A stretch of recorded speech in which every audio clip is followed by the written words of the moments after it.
우리 예수님께서는 우리의 삶의 목표와 또 우리가 원하는 마음의 소원들이 이루어지는 그 비결을 제자들에게 말씀하셨습니다. 우리가 주님 안에 거하는 삶을 살아야 되고 주님의 말씀이 우리 안에 거하는 삶을 살아가야 한다는 거예요. 그럴 때 우리의 원하는 바가 이루어진다라는 것입니다. 이 삶은 열매 맺는 삶으로 나타난다라는 것이죠. 이것이 능력 있는 기도를 하나님께 올려드리고 그것이 응답받는 비결이라는 것입니다.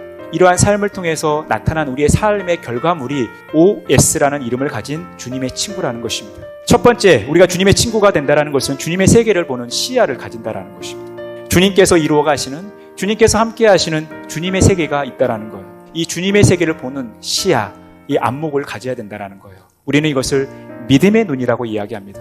믿음의 눈, 이 시야를 우리가 가져야 한다는 것입니다. 두 번째, 우리가 주님의 친구가 된다는 것은 주님과 함께하는 현장을 가진다는 것입니다. 우리가 예수님과 붙어 있지 않으면 아무것도 할 수 없다는 것입니다. 주님의 말씀을 듣고 순종하며 우리의 삶 가운데 열매가 나타나는 주님과 함께하는 현장이 있어야 한다는 것입니다.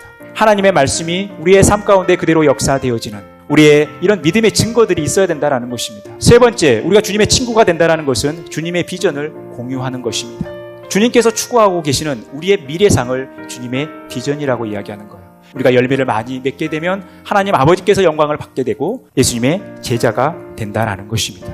이 비전을 예수님은 혼자 가지고 계시지 않았다는 거예요. 제자들과 공유했다는 것입니다. 제자들과의 이 친밀함을 자신의 비전을 공유하는 것으로 드러내셨다는 거예요. 주님과 함께하는 그 현장을 가지고 있다는 것은 바로 우리가 주님과 그 비전을 공유하는 것으로 이어진다는 것입니다. 네 번째, 우리가 주님의 친구가 된다는 것은 주님의 기쁨이 우리의 밝은 미소로 나타나는 것을 의미하는 거예요. 하나님의 뜻이 예수님을 통해서 그대로 이루어지는 것, 이것이 예수 그리스도의 큰 기쁨입니다. 그런데 그 기쁨을 예수님은 혼자 누리시는 것이 아니라 그 비전을 공유하시는 것처럼 그 기쁨을 제자들과 함께 나누기를 원하셨고 그 제자들이 누려야 할 그 기쁨은 그냥 기쁨이 아니라 충만해진 기쁨이라는 거예요. 이것이 우리의 밝은 미소를 통해서 나타나는 거예요. 마지막 다섯 번째, 우리가 주님의 친구가 된다는 것은 주님의 희생을 따라가는 것입니다. 예수님은 자신의 희생뿐만 아니라 예수님의 친구가 되는 제자들이 희생할 수 있는 삶을 살아가기를 원하신다는 거예요. 그래서 우리가 예수님을 따라가는 삶은 십자가를 따라가는 삶이고 자기 십자가를 지고 주님을 따라가는 삶이 진짜 제자의 삶이며 주님의 친구가 되는 삶이라는 것입니다. 친구는 사랑을 바탕으로 하는 것입니다.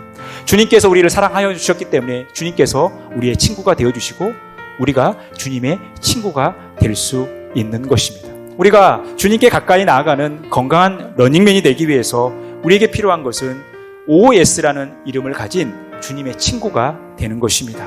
우리가 주님의 친구가 된다는 것은 주님과 우리 사이에 사랑이 넘치는 것이고 그 사랑을 통해서 열매를 맺게 되는 것이고 이 열매를 통해서 하나님께 영광 돌리는 삶을 살아가는 것입니다.